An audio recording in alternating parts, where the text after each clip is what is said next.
यो चाहिँ जम्बुजिरा लोकेसन एकदमै जम्बुजिरा भने चाहिँ तपाईँलाई थाहा छ पक्कै पनि एकदमै टुरिस्ट एरिया हो। अब म समुद्र साइडमा तपाईँहरूलाई देखाउँदैछु। यो चाहिँ पोर्चुगलको जम्बुजिरा। नेपालको यो छुट्टै गाउँपालिका भने जस्तै नगरपालिका भने जस्तै यो चाहिँ जम्बुजिरा नगरपालिका गाउँपालिका त्यस्तै कि स्टेट पर्छ, यो प्रदेश पर्छ। यो चाहिँ के अरे हाम्रो विभिन्न प्रदेश भने जस्तै जम्बुजिरा। हेर्नुहोस् ल, हेर्नुहोस् यहाँबाट लेपछि कस्तो राम्रो ठाउँ छ, मनमोहक ठाउँ, कति राम्रो ठाउँ।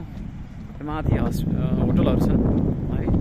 हेर्नुहोस् पुरै डाँडा पाखा हाइकिङको लागि यस्तो छ है। ल हेर्नुहोस् पुरै जम्बुजिरा रमाइलो रमणीय ठाउँ। हेर्नुहोस्